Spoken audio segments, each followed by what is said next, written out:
No long drawn out intro, just the facts. A CNET blogger contacted several of my advertisers and shamed them into pulling ads off my YouTube channel.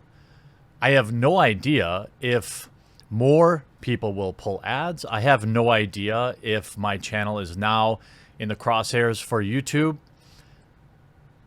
But we're going to respond to this article, which should get no traffic. I will leave the archived link in the description below for legal purposes, as I will be having Bill Richmond review this article and decide if this is a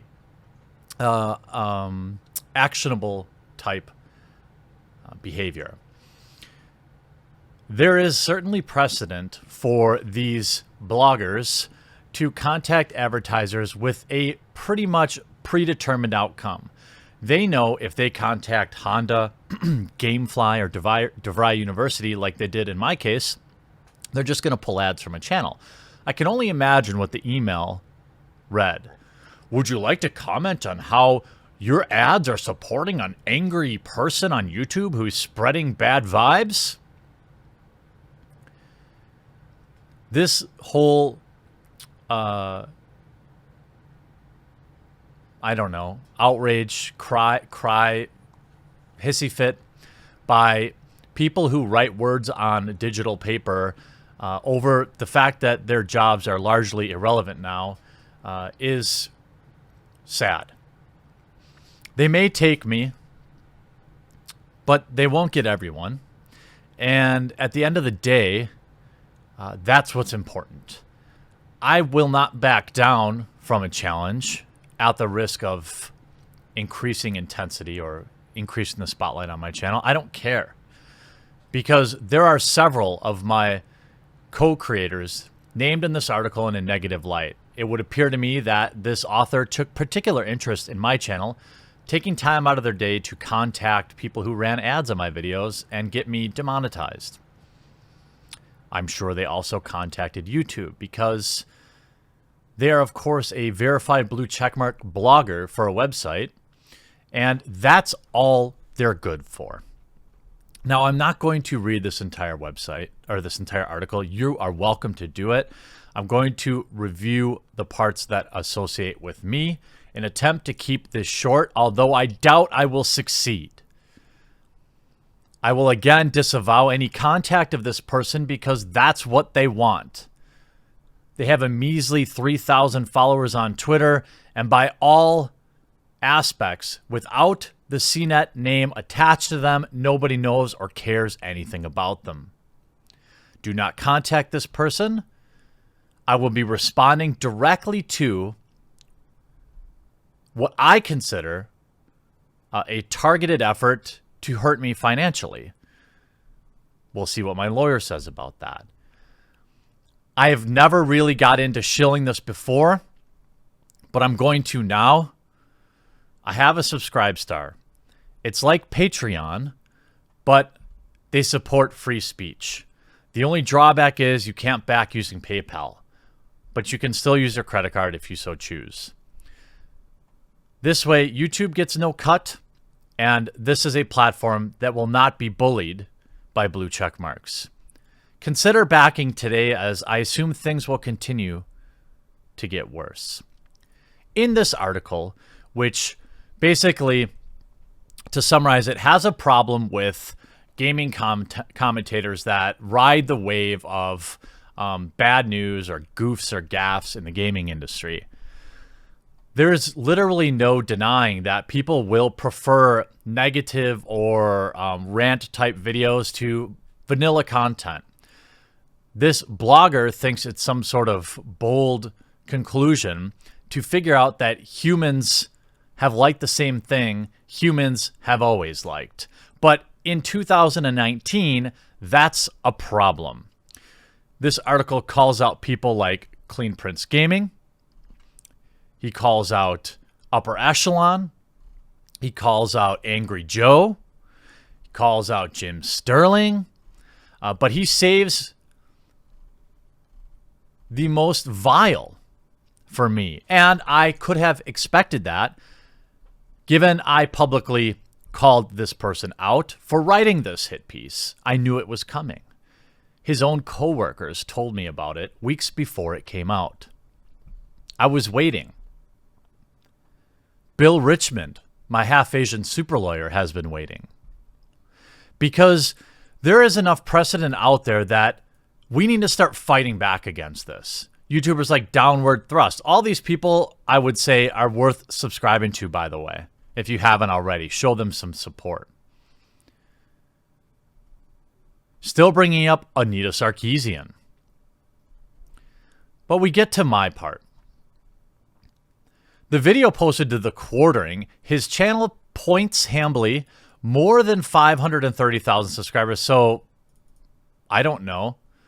Oh, a month ago, Jeremy Hambly, I love how they use people's full names. By the way, he also shared the earnings of Upper Echelon Games publicly. Showed himself on a video sitting in front of a computer surrounded by boxes of popular video game consoles. Before long, he was attacking a critic of Sony's Days Gone. No, I wasn't attacking them. I was providing commentary. I was critiquing. I was pointing out that their review was clearly biased based on things they posted on their personal Twitter. But that's not how certified blue checkmark bloggers write. The video posted to his courting channel, posted more than 530,000 subscribers to an online review, was influenced by the author's views about diversity. He says she had given an unfairly low score, criticized a tweet where she noted that the game's zombies were white. Keep your politics out of the game, he says at the end of the video. A thumbnail image shows a woman with busted rubber stamped across her face. That's a reasonable explanation of the actual video. Hambly's target was Kaylee Plague. No, my target was lies and dishonest journalism. It wasn't Kaylee Plague. I'd never heard of her before that day. Reviews editor at GameSpot. GameSpot is a sister publication of CNET. Oh, gee, I wonder why you wrote this article. Plague says she's used to getting this, often with comments about her looks rather than the content of her stories. Well, not for me. After Hambly's video was published, her social media accounts overflowed with insults. Some people poured over her Instagram looking for photos that highlighted her perceived physical flaws. It was exhausting, she says. Again, I always tell people, do not interact with these people. It's not, at the bare minimum, it's not good for me. But that's not the purpose of my videos. My purpose is to point things out and address them, to provide commentary. The same this author has, and the same that Kaylee did. Her social media, okay, some people poured over Instagram. Multiple people read the review before it was live, and you do all that work, and if people criticize you, not even based on that work, well, that wasn't me. I did not criticize you for anything but your body of work. Hambly told his audience not to interact with her. He also said, I disavow on online attacks. Both actions insulated him from a YouTube policy against inciting harassment. He writes that like it's a bad thing. What am I supposed to do? Not comment on things? I'm hoping that if you're watching this, that you remember to like it, leave a comment, and share this, because this is just another layer to the Vox adpocalypse, and it's working. Hambly has in the past gone after people he disagrees with, particularly outspoken members of the gaming community and journalists, which he often calls urinalists. Well, gee, I wonder why. In some cases, his issues with other community members of a card game, Magic the Gathering, reportedly contributed to Hambly being permanently banned from participating in official elements. Wizards of the Coast did not respond. I thought you were a big deal, buddy. Over the past, Hambly has used his channel to call Me Too a farce. It is a farce. Are you disagreeing with that? Can you point to literally any justice that's been served by it? To criticize companies for their diversity efforts, also not true. He uses a vulgar slur referring to Brie Larson in Disney's Captain Marvel movie, calling her a "see you next Tuesday." during a now deleted May live stream on his YouTube channel. Wow. Wow. You are really digging deep, dude. I hope that you made $75 or $80 from this.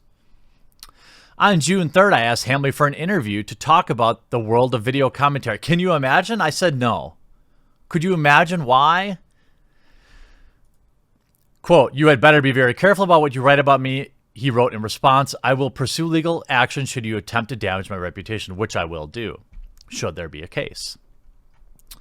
About 9 hours after I received that email, Hambly told his audience in a new video that CNET was planning a hit piece on YouTube commentators. So you said I was right. It would appear that between the both of us, one of us is an honest journalist type. The other, a dirty, dirty smear merchant, in my opinion. Hambly funds his videos in part through paid comments known as super chats and live streams, selling merchandise with his likeness, and offering a $5 per month membership facilitated by YouTube. He also receives payments from ads that YouTube serves in his videos. Gamefly, a video game rental service, said it wasn't aware it had appeared on Hambly's Plague video until CNET asked for comment. Yeah, I would love to see the email you sent to them. I'm sure you totally accurately represented my video. Imagine this being your life. I'm not even mad. Like, this dude is going to sit back just like that Carlos Meza guy or whatever and revel in the negative attention. Okay? That's all they can get. Imagine writing this article, trying to mess with other people's livelihoods. Imagine if my 500,000 followers were contacting all of CNET's advertisers to remove them from your site. I'm not sure you'd get a big paycheck anymore, would you? The company has since decided not to run ads on the quartering for an unspecified amount of time. Honda said in an email statement that ads run on Hambly's videos went against its strict guidelines on advertising placement. DeVry University, which also said it would no longer run ads on their quartering, says it relies on Google and YouTube to help ensure. So this is an article that really offers nothing new to the wah, YouTubers are making a difference while our job and relevance is fading away. But the sad thing is, these articles are still happening and still affecting other people's livelihoods.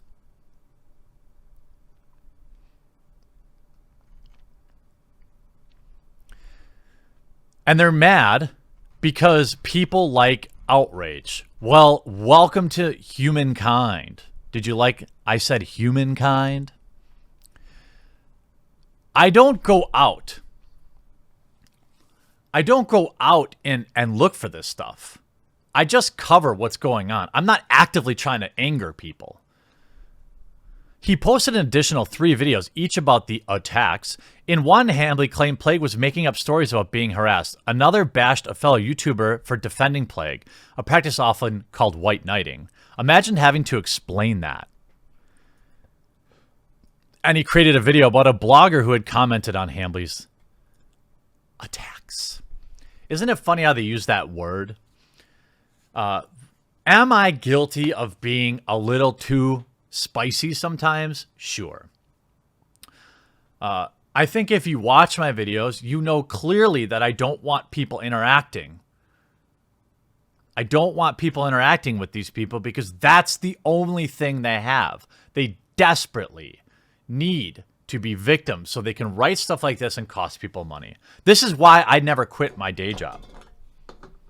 I never thought I would need to shill my subscribe star in such a manner that I am now, but I'm not sure where my channel is going to shake out now.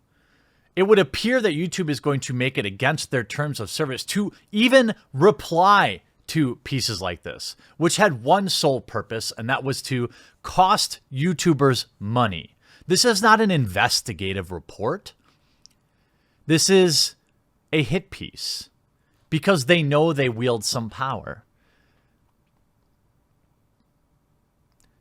This is the final throes of legacy media. This is when they are their most dangerous, in my opinion. flailing about, trying to pull anyone down with them as they sink slowly underneath the water. Don't let them do it. Share this video. Check out the other YouTube channels that they happen to write about, and I will leave an archive link to this in the description. And don't contact the author of this article. Let the article fade into obscurity. I just felt like I should respond to it publicly, and it sure would be a shame if a bunch of people backed me on Subscribestar and made up for those advertisers leaving the channel. I hope you enjoyed this video. We'll talk to you again real soon.